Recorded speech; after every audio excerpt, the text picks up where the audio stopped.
Hi, my name's Phil. I like talking about politics, and in this video I'd like to discuss how Thames Water's creditors are reported to be wanting effective immunity from the laws which the Labour government have just strengthened in order to reverse the environmental destruction and public health hazards created by abusive, profit-hunting sewage dumping practices over the past decade.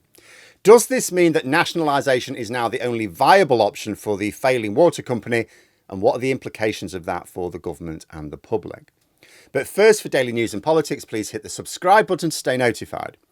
So, as reported in The Guardian, because the rest of the mainstream media don't seem interested, creditors interested in taking over Thames Water have insisted that the management be given immunity from prosecution for what are being described as serious environmental crimes, including dumping on dry days. See, now when it comes to sewage dumping, there are legal tolerances on the practice. If there is heavy rainfall, then the pipes carrying wastewater can be under too much pressure, has to be released to prevent flooding. That's legal. However, for some years now, water companies have been in the habit of dumping untreated sewage into our waterways on days where rainfall hasn't been enough to cause a risk of flooding. Some have even done it on dry days. The reason is that treating sewage is expensive. It became way more expensive after Brexit because the extra cost of importing the chemicals that you need, they come from the EU. So we had a situation whereby private companies driven by profit were being told by a Conservative government that they could be responsible for reporting their own waste management. There'll be no one looking over their shoulder, at the same time as the cost of treating sewage increased due to the extreme Tory Brexit. Well, this was a perfect storm, wasn't it, which encouraged water company managers to dump raw sewage, not as a safety measure, but as a cost-cutting measure, even though it was still illegal. But they were breaking laws that the government at the time had no intention of enforcing. Things have now changed. The Labour government are not only enforcing the laws, they've passed new laws to put individual water company executives at risk of imprisonment if they conceal criminal behaviour in future. There's also going to be independent oversight over monitoring. So basically the jig is up. But dumping sewage wasn't just a cost-cutting measure to maximise profits. It's now been seen as the only way to maintain any profits at all. According to this report, those interested in taking over Thames Water are suggesting it's simply not a viable proposition unless they get special permission to break environmental laws free from the risk of prosecution. Naturally, it would be ridiculous for the government to even consider it for several reasons. First, it would be stunningly unpopular.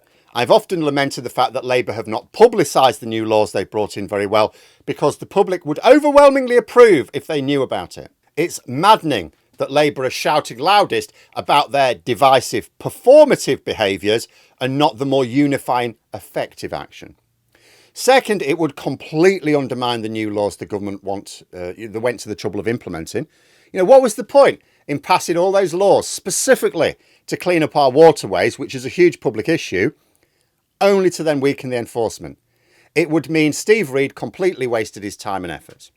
Third, other water companies would cry foul.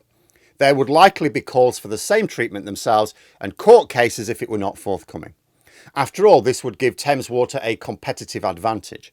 I know they don't compete for customers, but they do for investors. Labour may be bad at publicising the good work they're doing with the water industry, but you can bet your arse the media will publicise the hell out of any damaging legal action. So although the article has not given an unequivocal denial that the government will back down here, it would seem mind-bogglingly self-defeating for them to do so. Now, in theory, this could just be playing hardball on the part of the creditors, to maximise profits. However, I am prepared to believe that anyone who has looked at Thames Water will conclude that it probably doesn't have a viable business model if it has to comply with the law. I might even argue that water companies never had a viable business model based on the fact that they spent decades building up huge debts without ever investing in modern infrastructure. But Thames Water, I can believe, is a hot mess right now. They've been stealing funds from customers which were supposed to be used on development. They've been illegally dumping in order to keep costs down. An American asset company which has shown interest pulled out in the last couple of days. So the situation could well be that unless the government is crazy enough to abandon its entire water industry policy and allow the rivers and coastlines to carry on being polluted, thinking, the public won't mind, then Thames Water will not get bought out. But someone has to run it, which means the default is the government, nationalisation. Now, it may be possible for it to be run by a non-profit like Welsh Water. I've talked about that in the past. But the default alternative is nationalisation, which has its supporters, but the Treasury is not one of them. Why not? What are the problems with this? Well, I've been following this issue as closely as anything else for the last couple of years. It's difficult to get anything reliable on either side. I've read the concerns that the Treasury have under both the Conservatives and Labour. I've read what those promoting nationalisation have said. The problem is that both sides are making arguments that are plausible, but neither one has got any proof to back up their arguments, right?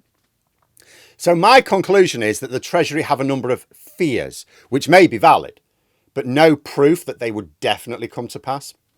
However, it might, which means many billions of extra funding or debt or like cuts somewhere else, right?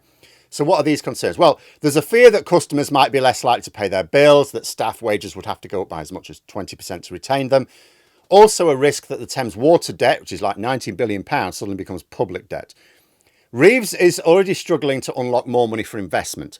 The last thing she wants right now is another hole in her financing. Also, borrowing will be needed for the investment in infrastructure. Now, if a private company borrows to invest like that, it borrows in the normal way, no big issue. If the government does it, it has to be included in the budgetary calculations by the OBR, which are already tight and keep getting tighter as Trump pounds the global economy. This is the big appeal for even Labour governments to want private investment, even in public services. Massively increases the amount you can invest. See, the government can only borrow so much and retain the confidence of investors in the gilt market. And if we didn't appreciate this before Liz Truss, we do now. Like, we understand what happens if you try to do too much. And as the cost of government borrowing has shot up recently, they're even more limited. So the government can basically only borrow so much, even for capital in projects. You can try and argue as much as you like. Yes, but we'll get a return from this. Because that's my argument. We should be able to borrow whatever we need, because if private investment is prepared, they are expecting to make money off it. Otherwise, they wouldn't invest. So the government should be able to do it. But you tell gilt investors that. They don't believe you. So Reeves managed to borrow about £30 billion this Parliament. We need way more than that to catch up on 14 years of no investment. But if Reeves is to avoid a Liz Truss-style crash in the pound, the rest has to come from private sources, or we do without the investment. Because, you know, a private company can, as long as they convince the bank there'll be a return, they can do that. That doesn't upset investors in the gilt market, right? Because the private company is taking the liability. Like, in theory, in practice, we know where public services are considered, we know that the government always has to bail them out if necessary. But in theory, the liability is in the private sector. So it's a right old mess. No point pretending that nationalisation is some sort of silver bullet for the problems. If we'd stayed nationalised, we wouldn't be having these problems. We'd have had the infrastructure investment. We wouldn't have bills as high as they are now because there'd be no profit, right? But we haven't. We've had decades of privatisation. So nationalisation is still best for public services broadly. But in the here and now, it won't reduce customer bills. It would actually, ironically, increase them to cover the debt. We'd need to publicly fund the investment, which means less investment elsewhere because we can only borrow so much. Reeves can't easily borrow more than she already has done. And if the fears about needing to pay higher running costs turn out to be true, then the money needs finding for that as well. The Treasury has apparently told DEFRA, I think it was last month, if it's nationalised, even temporarily, they'll have to cough up the £4 billion to cover the costs because there's no more money. DEFRA's not a big government department. Can't easily find that down the back of the sofa. And that was before Starmer had told the Treasury to work out a way to increase the winter fuel threshold and fund the removal of the two-child cap on universal credit. So the Treasury's under a lot of pressure here. So there's no good outcome in this situation. Many of us may argue that nationalisation will be a good thing in the long term, and inevitably it will. But that long term is so far away that no government that enacts it now can hope to still be in power at the end of it. That being said, if no creditors will buy it because it's unprofitable, if they have to comply with environmental laws, and the government aren't crazy enough to abandon their entire water industry strategy, nationalisation may be the only option. It's the default option anyway. Someone's got to run Thames Water.